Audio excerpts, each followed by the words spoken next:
बाद सयान आंखों में खून लिए फौरन लाला के अड्डे की तरफ निकल जाता है। इसके बाद लाला उससे कहता है, ये जानना है तो आओ, मैं तुम्हें बताता हूँ एलिफ कहाँ है। दूसरी तरफ जिक्रिया गाजी यूसुफ से बोलता है, साहब आपने सयान बाबा को लाला की तरफ भेजकर बहुत अच्छा किया। अब सयान बाबा गुस्से में अपनी मोहब्बत के खातिर लाला की जान ले लेंगे। इससे हमारे एक तीर से दो निशाने होंगे। तभी गाजी यूसुफ बोलता है, एलिफ को हमेशा के लिए खत्म कर देंगे। गाजी यूसुफ जोर से हंसता है और जिक्रिया को ऑर्डर देता है कि एलिफ से प्रॉपर्टी पेपर पर साइन करवाओ और उसकी जान ले लो। तभी बॉस, एक बहुत बड़ा ट्विस्ट आता है। जिक्रिया एलिफ के पास प्रॉपर्टी पेपर पर सिग्नेचर करवाने आता है। तभी पीछे से लाला और सयान भी वहां पहुंच जाते हैं। जिक्रिया के होश उड़ जाते हैं। लाला अपनी पूरी फोर्स के साथ खड़ा होता है। लाला अपनी गन निकालकर सीधा जिक्रिया के पास आता है और उसके मुंह पर एक जोरदार थप्पड़ मारता है। लाला गुस्से से चिल्लाता है, मरियम मेरी मुंह बोली बहन थी और तू उसकी बेटी को मारने चला था। गाजी यूसुफ ने सोचा था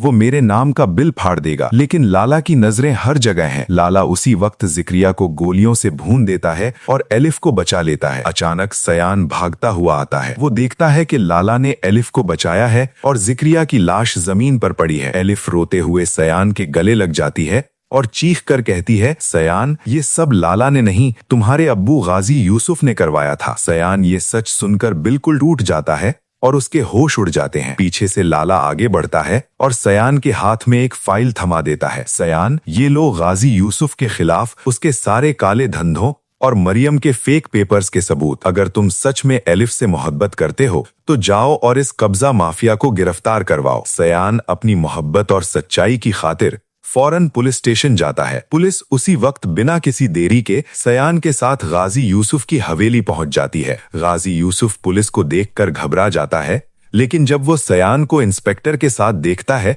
तो उसके पैरों तले जमीन निकल जाती है। सयान इंस्पेक्टर की तरफ इशारा करता है और गाजी यूसुफ को उसी वक्त अरेस्ट कर लिया जाता है। कोर्ट में इन पक्के सबूतों की बिना पर जज इंस्टेंट एक्शन लेता है और गाजी यूसुफ को सलाखों के पीछे भेज दिया जाता है। गाजी यूसुफ के जेल जाने के बाद सयान एलिफ का हाथ पकड़कर उसे वापस घर ले आता है। लाला एक बाप की तरह आगे बढ़ता है और उसी वक्त फौरन मौलवी साहब को बुलवाकर सयान और एलिफ का निकाह पढ़वा देता है। कबूल है कि आवाज के साथ दोनों हमेशा के लिए एक हो जाते हैं और सयान गाजी यूसुफ की सारी दौलत और रेस्टोरेंट वापस एलिफ के नाम कर देता है। दोनों खुशी खुशी अपनी नई जिंदगी शुरू करते हैं। दोस्तों, क्या सयान ने अपनी मोहब्बत की खातिर अपने बाप को जेल भेजकर सही फैसला किया? अपनी राय कमेंट्स में जरूर बताएं। वीडियो पसंद आई हो तो लाइक करें और हमारे चैनल पाक ड्रामा रिव्यूज को सब्सक्राइब करना न भूलें। ये हमारी प्रिडिक्शन है जो सिर्फ एंटरटेनमेंट पर्पस के लिए बनाई गई है।